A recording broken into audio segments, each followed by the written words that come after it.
Estamos reunidos em nome de Jesus para mais um estudo da Escola Bíblica da Comunhão. Nós já conversamos um pouco, nós já oramos e agora começamos a gravar neste 21 de outubro de 2021. E hoje nós vamos olhar para a palavra de Deus que registra as profecias de Amós. E eu já quero dar um aviso que nós não teremos aula na semana que vem. Não teremos esse encontro online aqui, portanto, não será disponibilizada uma gravação referente à aula da semana que vem, que não haverá. Para a nossa reunião online aqui, a gente volta na outra quinta, sem ser a quinta do dia 28, no dia 4 a gente está de volta online. Aí no dia 5 a gente já disponibiliza a próxima aula. Ok? Quem aí teve a oportunidade de ler, estudar o profeta Amós? Sandra, Charlene, que legal.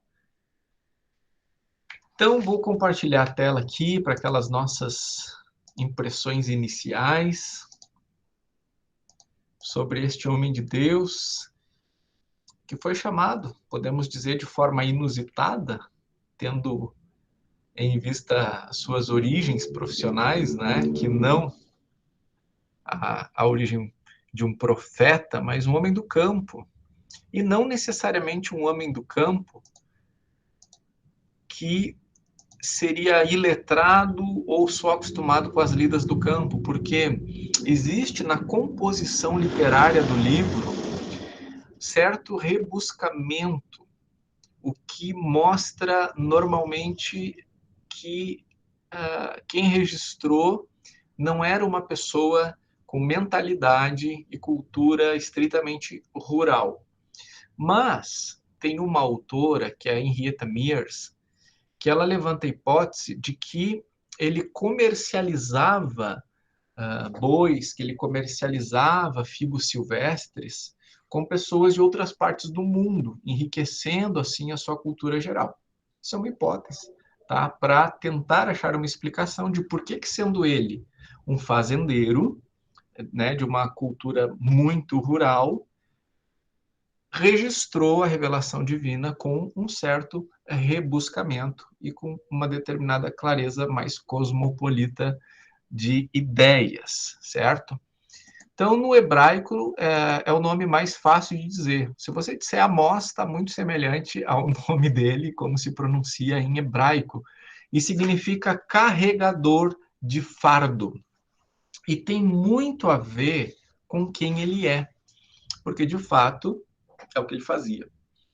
Ele cuidava de rebanhos, ele mesmo nos informa isso, e ele cultivava figos silvestres. Dependendo da versão, vai estar lá selvagem, ou vai estar lá sicômoros. Vamos ver o que ele mesmo nos traz a este respeito. Alguém, por favor, leia aí 1:17.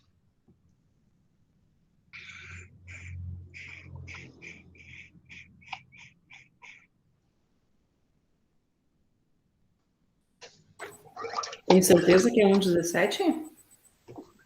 Opa, desculpa, é um... Meu só tem até o... É 1:1, gente, 1:1. Esquece o 7 aí, tá? As palavras entre os pastores de Tecó, as quais viu a respeito de Israel nos dias de Uzias, rei de Judá, e nos dias de Jeroboão, filho de Joas, que rei de Israel, pois anos antes do terremoto. Então, qual é a profissão que ele apresenta aí?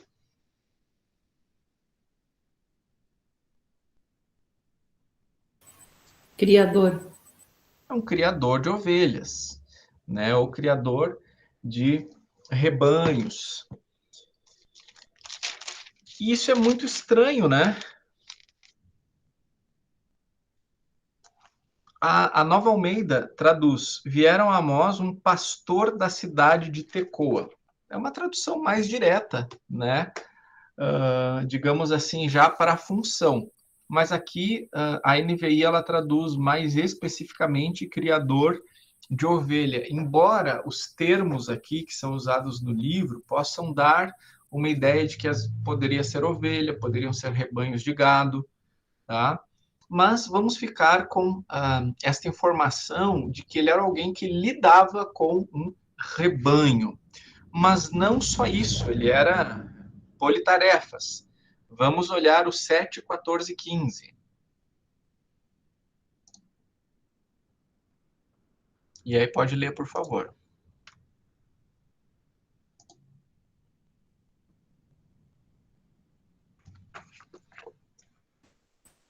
Amós respondeu a Amazias: Eu não sou profeta, nem pertenço a nenhum grupo de profetas. Apenas cuido do gado e faço colheita de figos silvestres. Mas o Senhor me tirou do serviço junto ao rebanho e me disse: Vá, profetize a Israel, o meu povo. Então perceba que qual é a outra realidade dele laboral, além de cuidar de gado?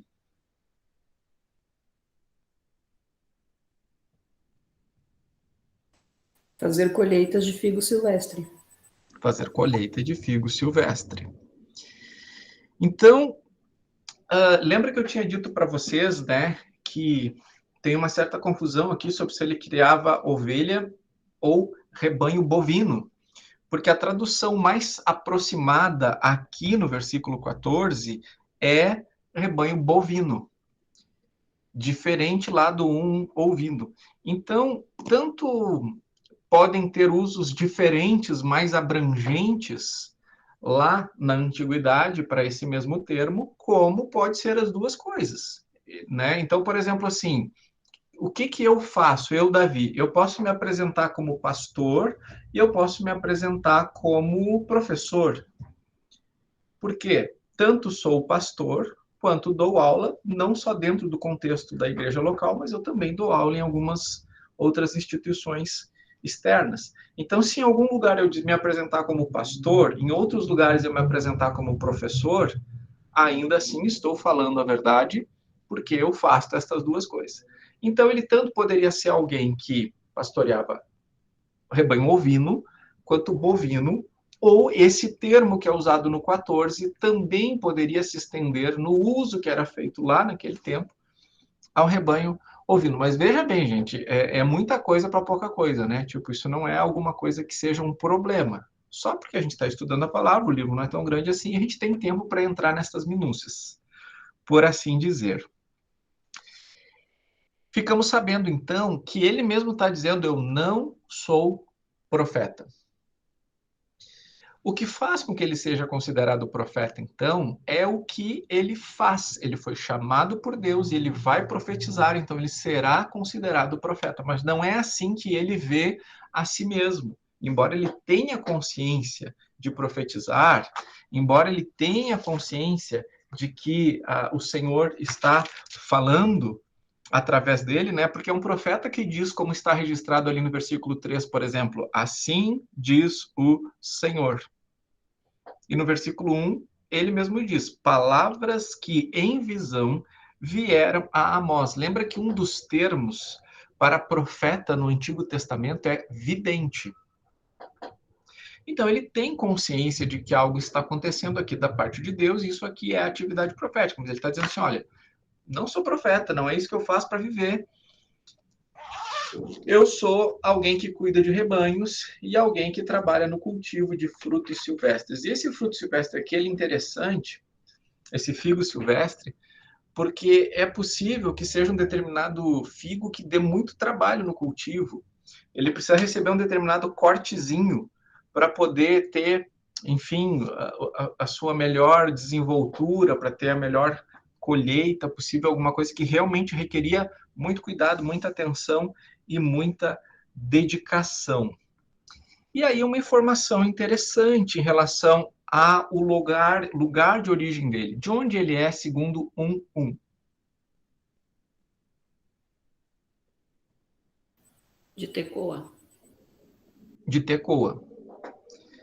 E onde é que ele está ministrando? Lembra que aqui já existe Reino do Norte e Reino do Sul. Daqui a uns 30, 40 anos, o Reino do Norte vai deixar de existir. porque vai ser levado para o cativeiro assírio. Então já tem reino do norte há muito tempo, já tem reino do sul há muito tempo, e ele está ministrando onde? No reino do norte ou no reino do sul? Segundo informação de 1:1.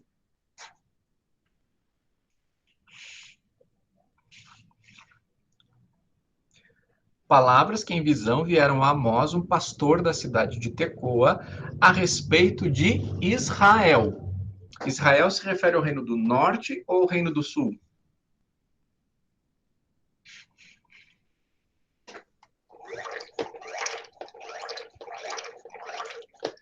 Vamos lá. No tempo de Saul, no tempo de Davi, no tempo de Salomão, Israel se referia ao conjunto, né? Norte e sul. A partir de Roboão, nós vamos ter um reino dividido, reino do norte e reino do sul. O reino do sul vai passar a se chamar Judá. E o reino do norte vai se chamar principalmente de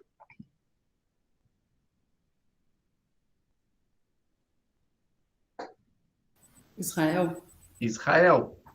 Também chamado de Samaria, também chamado de Efraim, né? Mas principalmente Israel. Então Amós está profetizando no reino do norte. Mas ele está dizendo para nós que ele é um pastor da cidade de Tecoa.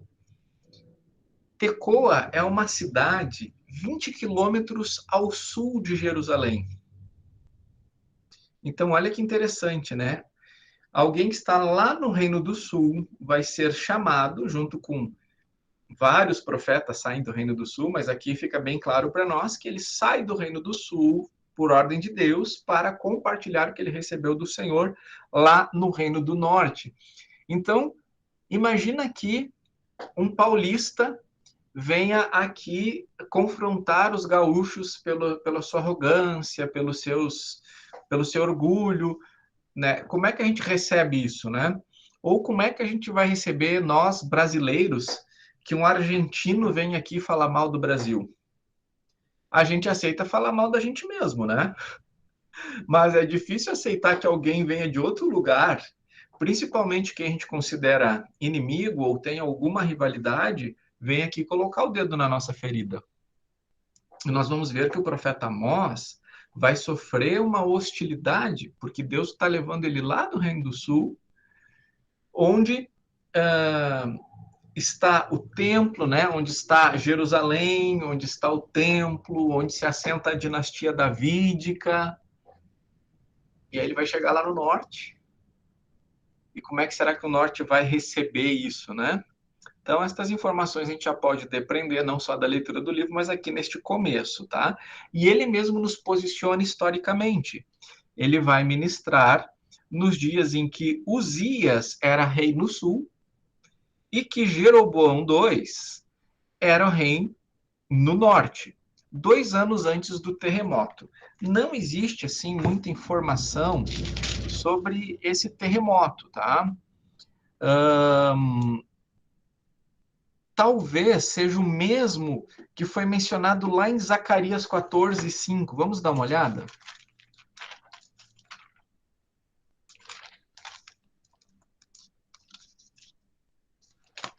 Quem achar pode ler.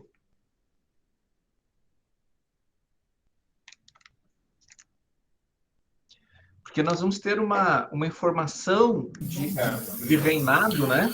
Que vai Vocês fugirão pelo meu vale entre os montes, porque esse vale chegará até Azal.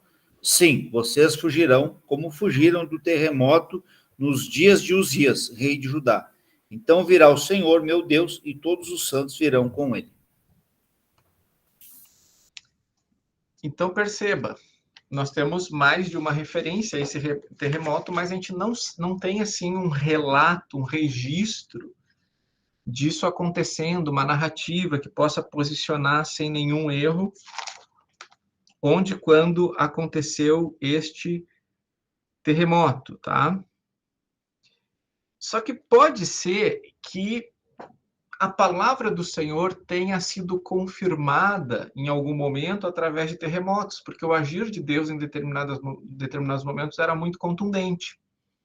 Então, pode ser, mas aí vai ser especulação. Vamos apenas pontuar que teve um terremoto muito importante que foi referido por Amós e por Zacarias, pelo menos. Bueno, nesse período, tinha mais profeta em atividade. No Reino do Norte, também estava profetizando Amós e Oséias, que a gente viu semana passada, né? O Oséias. Também Isaías e Miqueias, porém no Reino do Sul. Vamos abrir as nossas Bíblias no livro que estamos estudando, capítulo 7, para entender a importância de uma determinada cidade.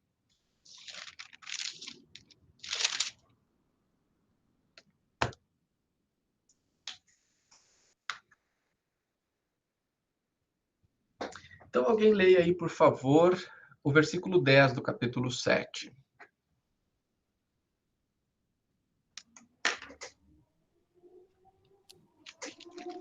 Então Amazias, e sacerdote de Betel, mandou dizer a Jeroboão, rei de Israel: Amós tem conspirado contra ti no meio da casa de Israel e a terá, não poderá sofrer todas as suas palavras. Então, o sacerdote Amazias era sacerdote onde?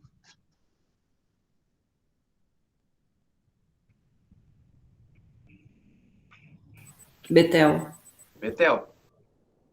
Mas onde é que tinham que estar os sacerdotes, segundo a lei de Moisés?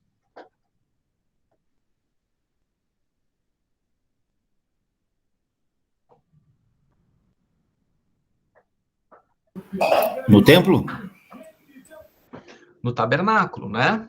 Que depois foi substituído pelo templo. E o templo ficava onde? Jerusalém. Jerusalém, no Reino do Sul.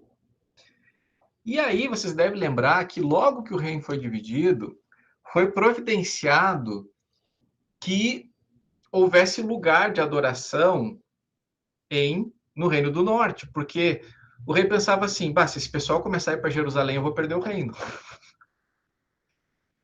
E um dos lugares, então, escolhidos como local de adoração foi Betel. Por que Betel? Vamos para Gênesis 12, 8.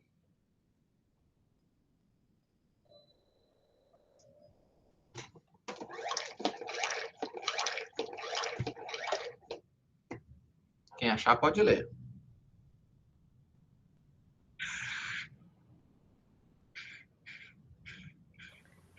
Dali prosseguiu em direção às colinas a leste de Betel, onde armou acampamento, tendo Betel a oeste e Ai a leste. Construiu ali um altar dedicado ao Senhor e invocou o nome do Senhor. Quem é que está ali nessa região levantando o altar?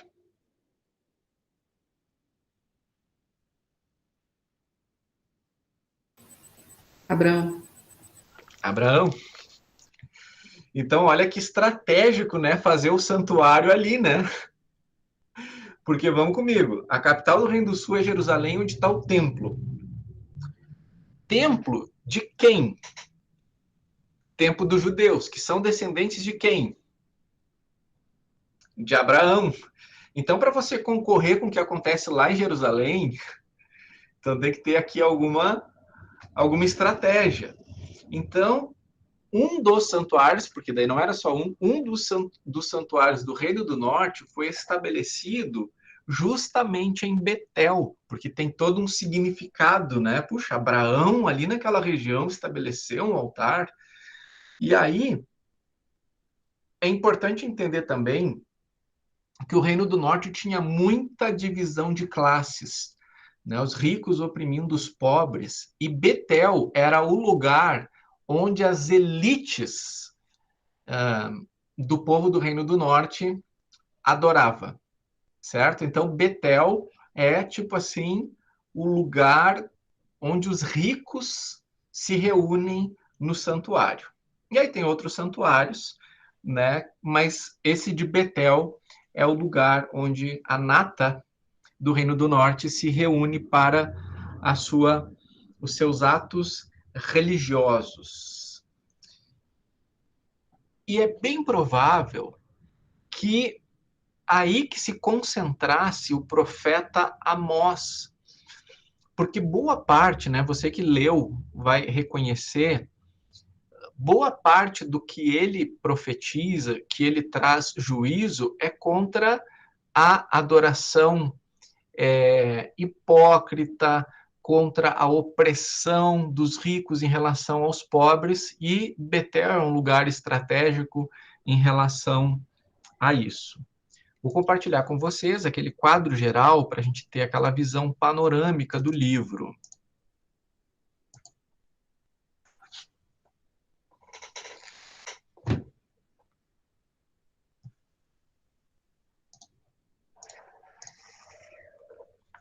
Então, nós temos 9 capítulos no livro de Amós.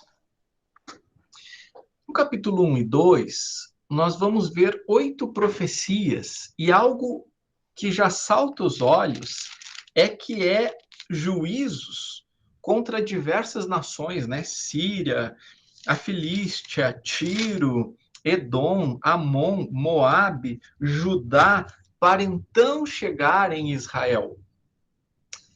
E é interessante, gente, porque olha só, lembra que Amós é lá do sul, ele chega no norte, e aí ele começa a falar contra a Síria. Onde é que está a Síria? Está no norte de Israel, e estava incomodando sempre. Então chega um cara lá do sul, mas para falar bem a nosso respeito, porque o inimigo do meu inimigo é meu amigo. Então, ele está falando contra a Síria. Daí ele vai falar lá contra a Filístia, né? Na fronteira ocidental, vai falar contra Tiro também em direção ao ocidente, vai falar contra Edom, fronteira para o oriente, vai falar contra Amon, fronteira do oriente, vai falar para Moabe, também oriente, vai falar contra Judá. Olha só no capítulo 2, versículo 4. Então o cara vem lá de Judá, fala contra a nação de cima, fala contra as nações do lado ocidental, fala contra as nações do lado oriental, e agora fala contra a nação de onde ele veio mesmo, que é a nação do sul. Então imagina os olhos do pessoal do Reino do Norte, lá em Betel, os olhinhos brilhando, né? Uau, como nós somos maravilhosos, porque é importante saber que nesse período a nação do Norte e a nação do Sul desfrutavam de prosperidade econômica, pujança militar, né? Então o cara chega aqui e começa a falar contra os nossos inimigos, mas no versículo 6 do capítulo 2, aí ele vai voltar à profecia, a palavra profética, contra o próprio Israel, né? Então, de certa maneira, assim, embora não seja o que aconteceu, mas a gente vê que o profeta começou a comer pelas beiradas, né? Começou a comer pelas beiradas, tipo assim, agora que eu tenho a atenção de vocês, né? Então, deixa eu dizer o que tem para vocês. E aí eram poucas palavras para estas nações aqui, mas agora daqui para frente é Israel, certo? E aí então, no capítulo 3 até o versículo 6, nós vamos ver pecados de Israel sendo tratados em 3 sermões, referente a presente, passado e futuro. No capítulo 7 a 9, nós vamos ver quadros do juízo de Israel, e terminando com a restauração de Israel ali através de 5 promessas. E aí, meu povo amado, quero recuperar essa informação. Israel e Judá, Reino do Norte e Reino do Sul, estão vivendo um momento político e militar top. Estão desfrutando de muita prosperidade. Lembra que os livros históricos, eles nos contam o que aconteceu. Os livros proféticos nos mostram o que deveria acontecer. E os livros poéticos nos contam o que eles sentiram. é simplista, mas dá para a gente ter uma visão panorâmica.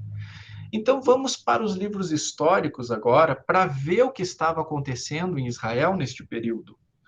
Vamos lá para 2 Reis 14.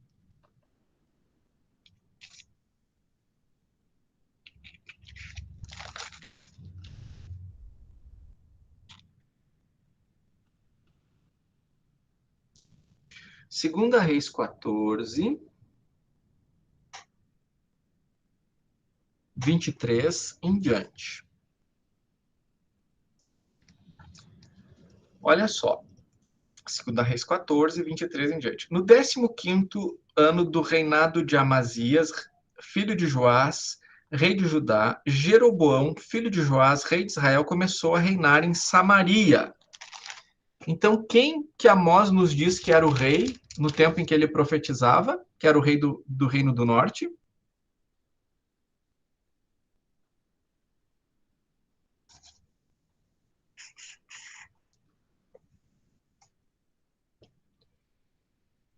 Quem, gente?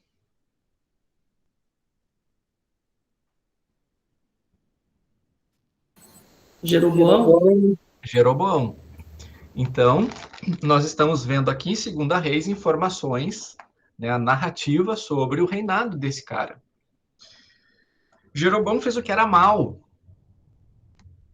aos olhos do Senhor. Jamais se afastou de nenhum dos pecados de Jeroboão, filho de Nebate, que este levou Israel a cometer. Então, ele era um rei mau, e a gente está sabendo agora que tinha profetas lá profetizando. E tinha tanto profetas profetizando juízo, quanto profetas profetizando bênção. Vamos continuar lendo. Restabeleceu os limites de Israel desde a entrada de Ramate até o mar de Arabá, segundo a palavra do Senhor, Deus de Israel, anunciada por meio do seu servo Jonas, filho de Amitai, o profeta que era de Gat-Éfer. Olha só, Jonas vai lá, diante de um rei mau, e diz: os limites de Israel vão aumentar. E diante desse rei mau, os limites de Israel aumentam. Como é que você fica? Você fica se achando, né? E é nesse se achando que Israel vai viver dissolutamente, imoralmente, idolatricamente. E aí, não obstante as bênçãos que foram concedidas, Deus vai trazer lá do sul o profeta Amós para dizer: ei, que é o que a gente vai continuar vendo lá em Amós, tá? Mas o que a gente pode perceber aqui no versículo 26? Porque o Senhor viu que a aflição de Israel era muito amarga, porque não havia nem escravo, nem livre, nem quem socorresse Israel. Olha só, está dizendo que a situação de Israel era ruim, mas Deus se importava com isso. Então Amós vai lá dizer assim, ó, vai acontecer isso aqui com a Síria, isso aqui com a Filistia, isso aqui com os Tiro, isso aqui com Amon, isso aqui com Moab, isso aqui com tal, isso aqui com Judá. Então, a gente liga esses dois fatos e vê que Deus sempre se preocupou, Deus sempre se importou. No versículo 27, o Senhor ainda não havia falado em apagar o nome de Israel da face da terra, porém os livrou por meio de Jeroboão, filho de Joás. E aí nós vamos ver nos próximos capítulos aí, em 2 Reis, que Israel está prosperando. Pode falar, Daiane. É uma perguntinha bem boba, mas me chamou a atenção. Não sei, na minha Bíblia tem depois de Jeroboão, o número que significa.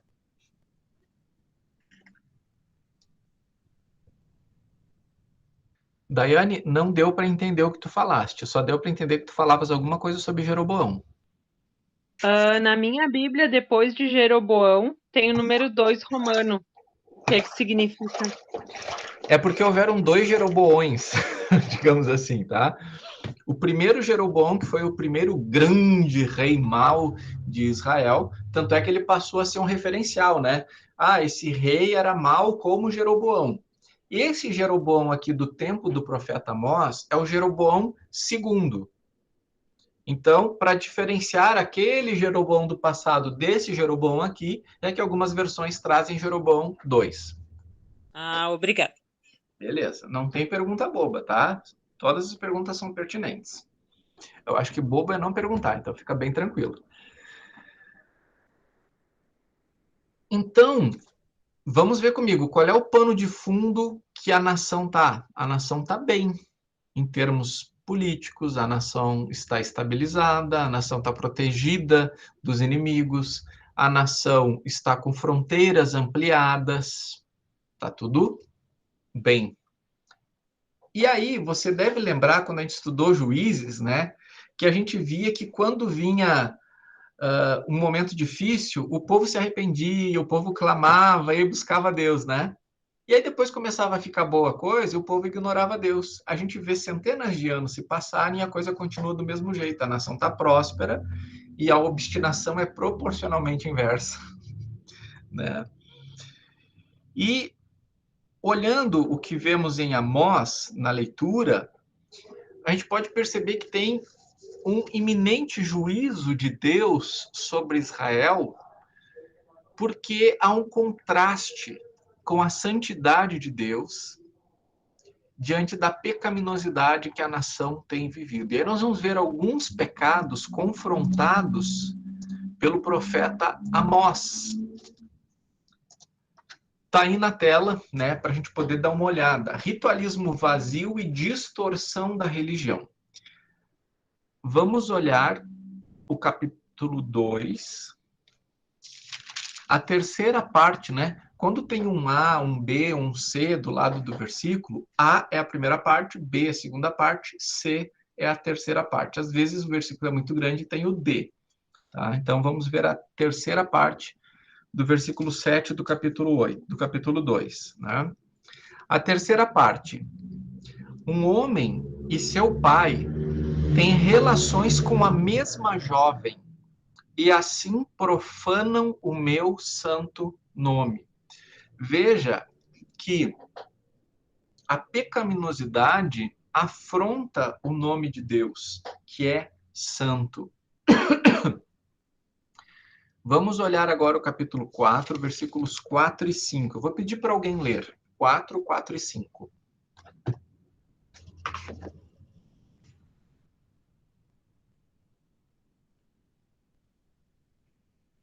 Quatro e 5. Vinde a Betel e transgredi a Gilgal, e multiplicai as transgressões. Cada manhã trazei os vossos sacrifícios e os vossos dízimos de 3 em 3 dias. E oferecei o sacrifício de louvores do que é levedado, apregoai as ofertas voluntárias e publicai-as, porque disso gostais. Os filhos de Israel, disse o Senhor Jeová. Obrigado, Charlene. Charlene, tu está usando Bíblia em aplicativo ou Bíblia física em folha? Não, eu ganhei essa Bíblia da minha avó nova, e daí ela é uma linguagem, acho que mais antiga, né? Uhum. Certo. Mas explica ter ganhado da avó. Mas que bom que bom que ela teve esse gesto de carinho contigo, né? E Legal. bem, olha, e daí vem um livrinho de estudo, que é para oração, bem bonita. Ah, bonita mesmo. Sim. Legal, gente. Bíblia é maravilhoso. E eu sempre recomendo que você tenha ela assim para estudar, tá? Não em aplicativo. Não porque assim é mais santo, né? Porque se fosse para ter uma forma santa, a gente teria que andar com os rolos manuscritos embaixo do braço. Mas a prática do manusear nos torna mais hábeis.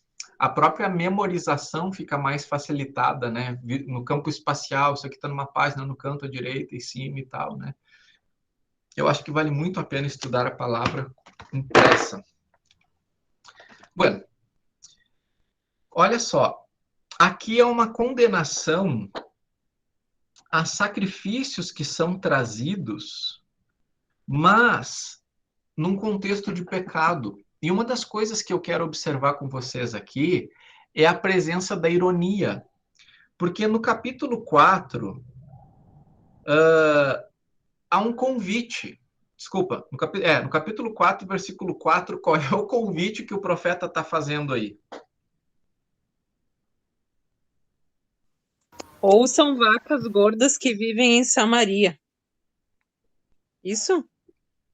Agora lê o versículo 4. Andem, vão a Betel cometer pecados, continuem a desobedecer em Gilgal. Ofereçam sacrifícios todas as manhãs e tragam seus dízimos a cada 3 dias. Então, assim, ó, eu quero ser uma pessoa que vive de acordo com a palavra, né? Daí eu vou abrir aqui a minha Bíblia, botar o dedo e botei o dedo aqui em cima. Venham a Betel e pequem. Uau, tem uma cidade que eu posso pecar. Olha, a Bíblia está dizendo que tem uma cidade que eu posso pecar. Gente do céu, eu vou a Betel, eu vou fazer tudo que eu tenho na cabeça, tudo que eu sempre tive vontade de fazer, mas eu nunca pude porque era pecado, eu tinha medo de Deus. Mas olha, Deus está me chamando para ir a Betel para pecar. Nossa, Deus, ainda bem que tem uma válvula de escape, né? Agora eu entendi que está lá, o apóstolo Paulo fala que Deus sempre vai dar um escape, né? Na hora da tentação, o escape é Betel, esteve aqui o tempo todo, eu não sabia. Então, qual é a maneira que nós temos de interpretar isso aqui? A gente que já estudou muito sobre tipos de literatura, sobre gêneros literários, né? Qual é a única maneira que a gente pode entender esse texto aqui? Literalmente? Sim ou não? Não, né? Aqui existe uma figura de linguagem. Aqui existe um elemento linguístico. Tem um uso. Como é que a gente define esse tipo de expressão aqui? Isso aqui é uma...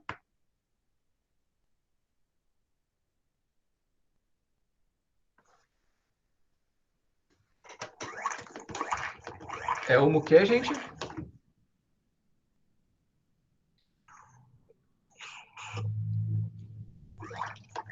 Sabe quando o marido vê a mulher com uma cara meio fechada assim, e ele diz assim, meu bem, tá tudo bem? Sim, tá tudo bem.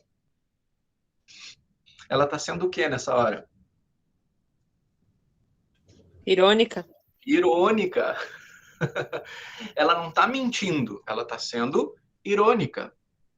Então aqui nós vemos o próprio Deus usando a ironia. Venham a Betel, pequem. Não tem problema. Só não esqueçam dos dízimos, não esqueçam do sacrifício, mas pode pecar que está tudo bem, né? Então, uma das maneiras com as quais Deus está confrontando o povo é através de uma ironia. Para ver se o povo entende, né? Tipo, será que está tudo bem para Deus a gente viver uma vida em pecado, ir lá oferecer os dízimos, oferecer os sacrifícios? Não, não está tudo bem.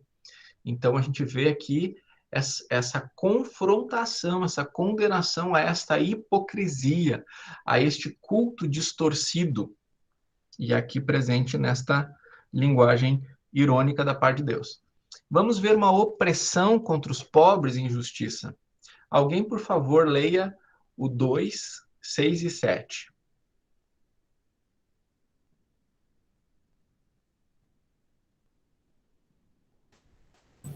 Assim diz o Senhor: por 3 transgressões de Israel e ainda mais por 4, não anularei o castigo. Vendem por prata o justo e por sandálias o pobre. Pisam a cabeça dos necessitados como pisam o pó da terra e negam justiça ao oprimido. Pai e filho possuem a mesma mulher e assim profanam o meu santo nome. Vamos ver um exemplo de violência sendo condenada no 3:10. Alguém também, por favor, leia.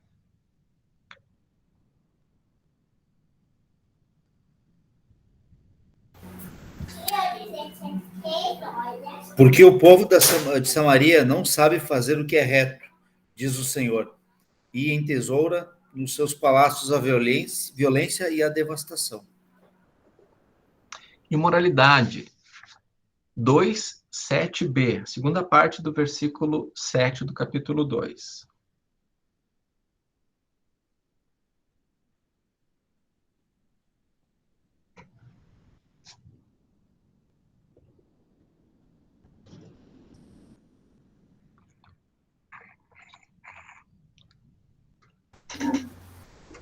Pai e filho possuem a mesma mulher e assim profanam o meu santo nome. Foi o que a gente leu antes, né? Sim. Agora, antes a gente olhou esse versículo em relação à profanação do nome, Agora a gente está vendo em relação ao ato em si que leva a isso, né? Que é a imoralidade ali. Desprezo pela correção e verdade. Deixa eu ver se a gente vai ler isso agora ou depois. Pode ler o 5:10, sim. Alguém, por favor, 5:10. Odeiam na porta ao que os repreendem e abominam ao que fala sinceramente. Uhum. Nas versões antigas, quando fala sobre porta, é tribunal, tá? Porque é o lugar onde era julgado as questões. Então, ou seja, não gostavam quando as causas eram julgadas desfavoráveis a eles, né? E não gostavam quando alguém falasse a verdade. 5, 25 e 26, alguém leia, para vermos aqui um exemplo. Na verdade, pode ler o 8:14.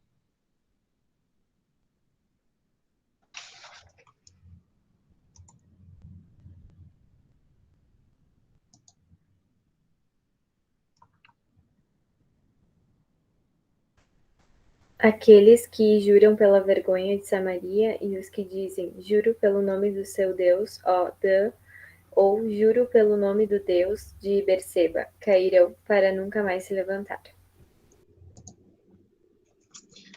Fraude e corrupção, capítulo 5, 12 e 13.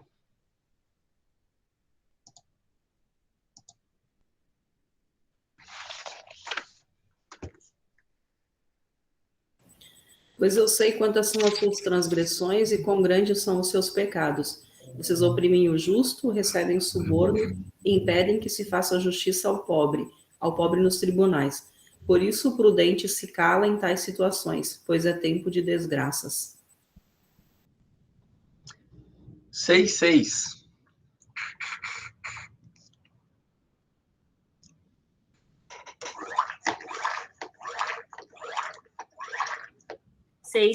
Que bebem vinho em taças e se ungem com o mais excelente óleo, mas não se afligem pela ruína de José.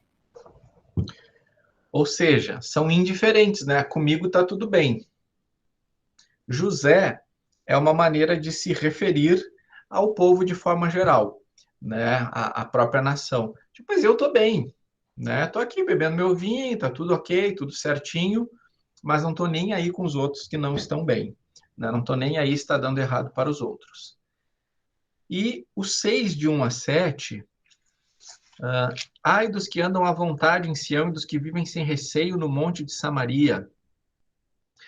Homens notáveis da principal das nações, as quais se dirige à casa de Israel. Vão à cidade de Calné e olhem. Dali vão à grande cidade de Ramate, e depois desçam até Gate dos Filisteus. Será que eles são melhores do que os reinos de vocês? Ou será que o território deles é maior que o reino de vocês? Vocês imaginam que o dia mau está longe, mas estão fazendo com que o trono da violência se aproxime. Vocês dormem em camas de marfim e se espreguiçam sobre seus leitos, comem os cordeiros do rebanho, os bezerros que estão na engorda. Ficam cantando à toa ao som da lira, e como Davi, inventam instrumentos musicais. Aí lemos, bebem vinho em taças e se ungem com o mais excelente óleo, mas não se afligem com a ruína de José. Portanto, vocês estarão entre os primeiros que serão levados para o cativeiro e cessarão as festanças do que gostam de se espreguiçar. Então, nós temos aqui alguns exemplos, né, do que é condenado neste povo. E nós temos uma certa voz de juízo. Nós estudamos, semana passada, o profeta Oséias. E o profeta Oséias demonstra o amor de Deus de forma amorosa. Vai lá, casa com a prostituta e tem filhos com ela. Ela foi embora com outros homens. Vai lá, compra ela de volta. Perdoa ela e faz um pacto com ela. Isso mostrando o próprio caráter com qual Deus trata com a infidelidade com o povo. Né? Isso nos chamou muito a atenção quando estudamos Oséias. Agora nós temos um contemporâneo Amós aqui. Mas a voz com a qual Deus demonstra amor a Israel, aqui em Amós, não é uma voz amorosa. Veja, ele demonstra amor com uma voz amorosa, mas aqui ele demonstra amor com uma voz de juízo. E, de forma surpreendente, o povo vai rejeitar as sucessivas oportunidades que o Senhor dá. Vamos dar uma olhada aqui no capítulo 4.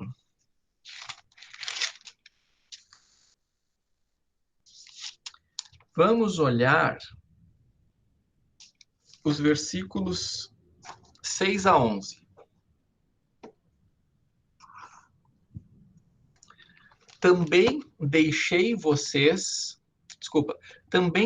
que vocês ficassem sem ter o que mastigar em todas as suas cidades e com falta de pão em todos os lugares, mas vocês não se converteram a mim.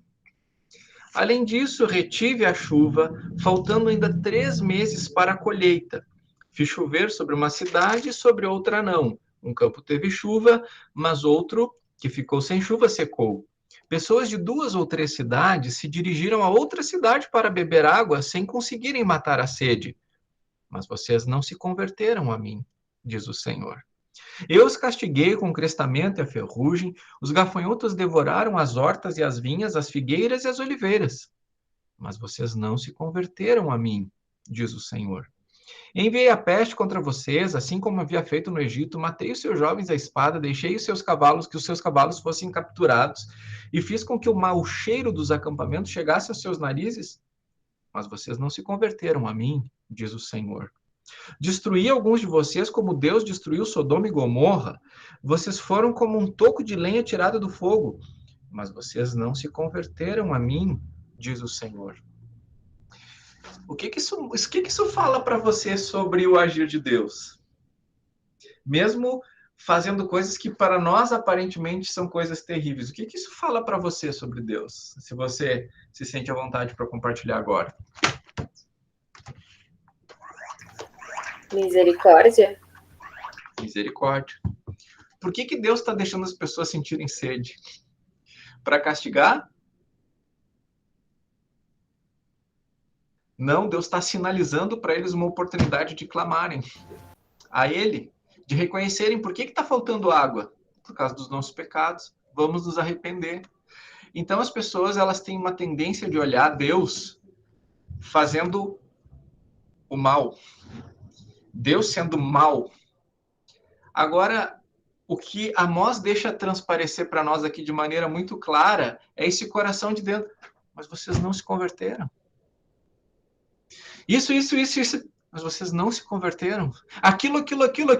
E ainda assim vocês não se converteram. Gente, para mim, Amós derrama o coração de Deus aqui. E quem enxergar só o juízo aqui e não entender o porquê do juízo, não está vendo Deus direito aqui em Amós. Né? O coração de Deus derramado. Então, para nós é mais fácil de ver o coração de Deus derramado lá em Oséias, né? Puxa, foi lá, pegou a prostituta, trouxe dignidade para ela, casou com ela, teve filhos com ela, depois foi lá e comprou ela de volta, porque ela foi para outros caras, né? Olha que Deus que ama. Mas esse Deus aqui, fazendo faltar água, não chovendo, guerra e não sei o quê, não, aqui é diferente. Não é diferente, é o mesmo Deus. Puxa, gente, mas nem assim. Nem assim. Então, revelação do coração de Deus aqui nesse livro, que parece ser um livro sobre juízo, mas que precisamos ter esse discernimento para entender o coração de Deus ali com um propósito no juízo. E aí, no livro de Amós, nós vemos o juízo iminente de Deus sendo manifestado em 5 visões, né? Ali no capítulo 7, visão do gafanhoto devorador, o fogo consumidor, o prumo. No capítulo 8, o cesto de frutas maduras. No capítulo 9, o Senhor junto do altar, né? 5 visões importantes. Bem, como é que será então que Amós foi recebido no Reino do Norte? A gente já viu que ele chegou lá, né? Falando contra os inimigos de Israel, né? A Síria, Filistia, Tiro, Amon, Moabe, os amorreus, Judá, até que chegou em Israel. Aí quando toca o dedo na ferida, vamos ver a reação aqui no capítulo 7.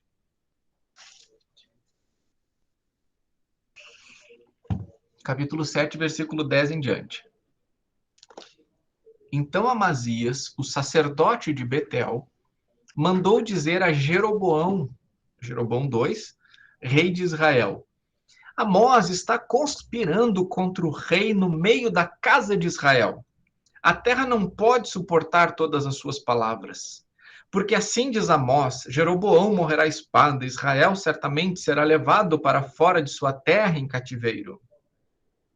Depois Amazias disse a Amós: Saia daqui, vidente, fuja para a terra de Judá e vá ganhar sua vida por lá. Em Judá, você pode profetizar, mas em Betel, daqui em diante, você não poderá profetizar, porque este é o santuário do rei e o templo do reino. Amós respondeu e disse a Amazias: Eu não sou profeta e nem discípulo de profeta. Eu cuido de gado e colho sicômoros. Mas o Senhor me tirou do trabalho de andar atrás do gado e me disse: Vá, profetize ao meu povo de Israel. Portanto, ouça a palavra do Senhor. Você diz: Não profetize contra Israel, nem fale contra a casa de Israel. Pois bem, assim diz o Senhor: a sua mulher se prostituirá na cidade, os seus filhos e as suas filhas cairão em espada, a sua terra será repartida a cordel e você morrerá numa terra impura. E Israel certamente será levado cativo para fora da sua terra.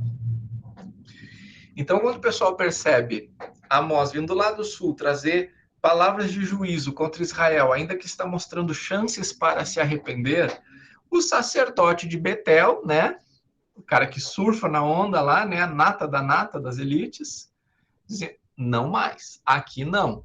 Volta de onde vieste, seja profeta lá, mas aqui não.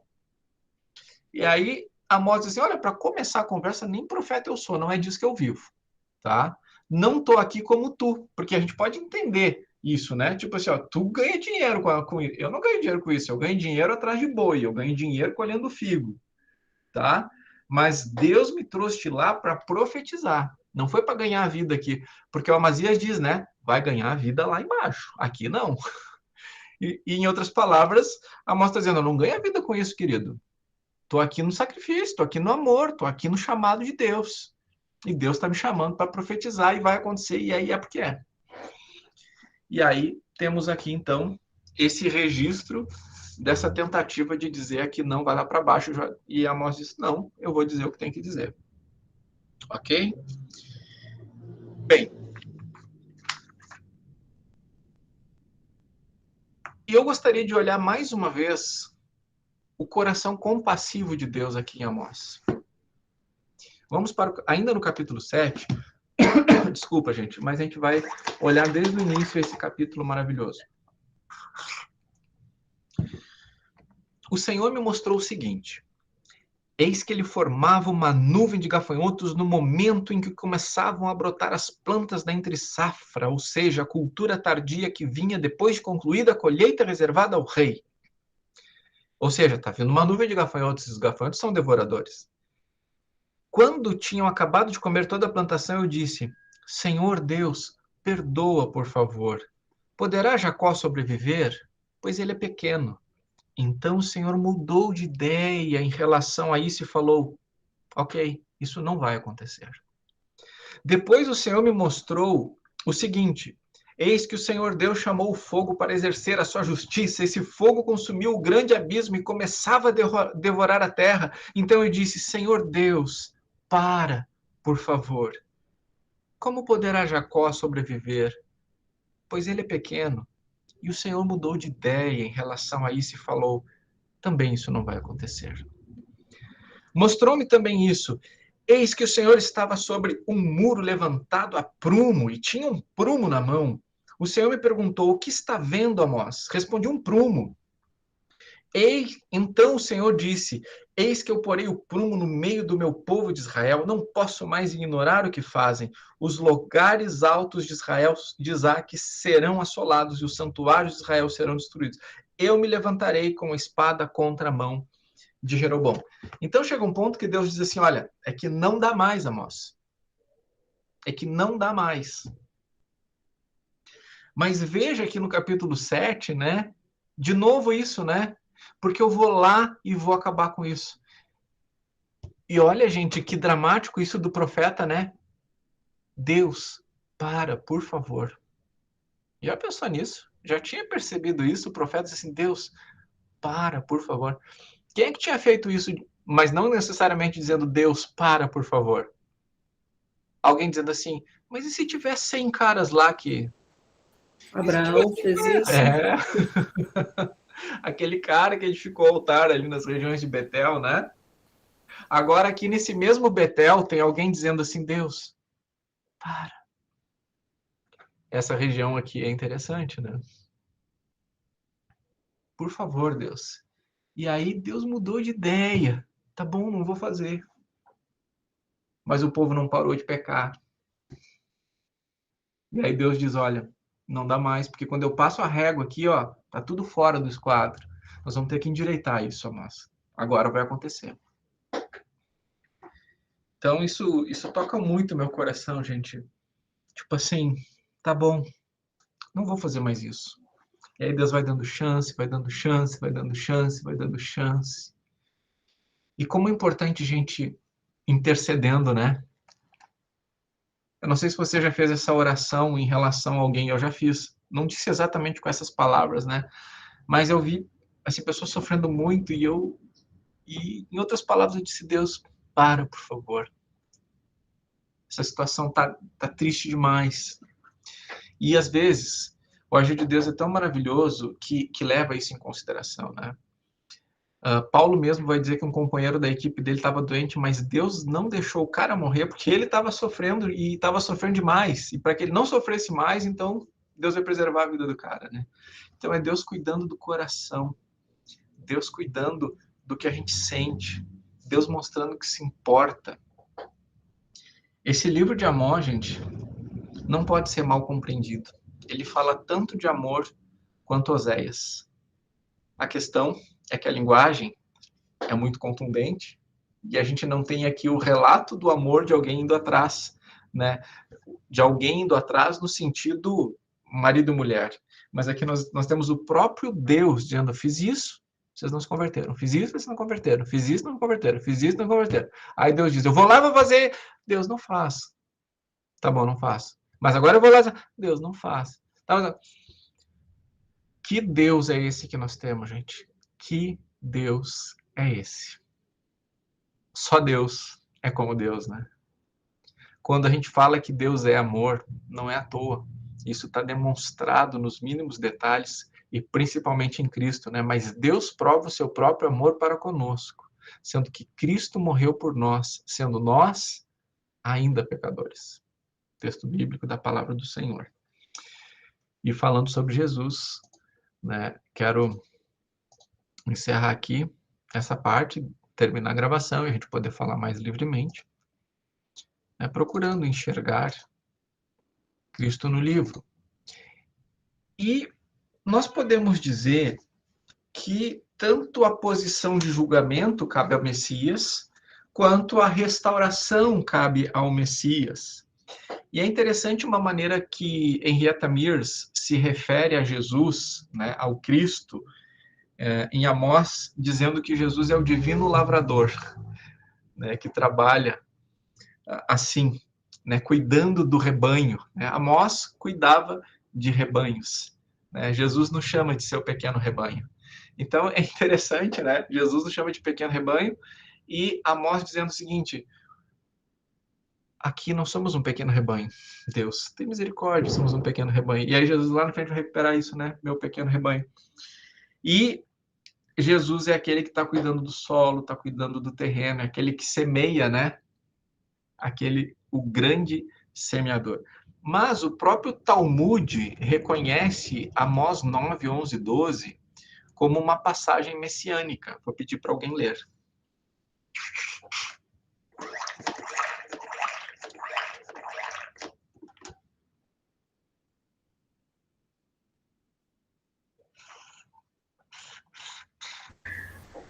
Naquele dia levantarei o tabernáculo caído de Davi. Vou reparar as suas brechas e levantá-lo das suas ruínas. Vou restaurá-lo para que volte a ser como era nos dias da antiguidade, para que o meu povo tome posse do restante de Edom e de todas as nações que são chamadas pelo meu nome, diz o Senhor que faz estas coisas. Interessante, né? Tabernáculo caído de Davi, porque tem várias maneiras de entendermos isso. Primeiro, em relação ao Reino do Norte, ele está caído porque o Reino do Norte não tem o tabernáculo ali, né? Ele tem um fake templo, porque não é o de Davi que está lá em Jerusalém. A dinastia de Davi está lá no sul, né, no Reino de Judá. E, em determinado momento, o Reino do Sul também vai para o exílio e o templo será destruído. Mas há uma promessa de que haverá um reerguer desse templo. E o próprio Senhor Jesus Cristo disse, né, destrua esse templo, em 3 dias ele será reerguido, falando de si mesmo como templo de Deus, né? E por excelência, Jesus é o tabernáculo. Jesus é o próprio templo. Vou encerrar aqui o compartilhar da tela. E antes de encerrar a gravação, deixa eu trazer um recado para quem assiste a aula não online, mas depois, através do nosso aplicativo. As suas considerações são muito bem-vindas. Recomendo que você não digite aqui no YouTube, mas me envie um WhatsApp, 54999075685. Eu não pude deixar de perceber que em algumas das aulas tem um dislike. E para nós é muito importante entender o que você não gostou, não entendeu, para a gente poder crescer junto no estudo da palavra de Deus. Tá bom? Que você seja edificado tanto quanto nós estamos sendo aqui no online. Nesse momento, vou encerrar a gravação e a gente vai poder participar, então, aqui mais à vontade com suas contribuições e questões.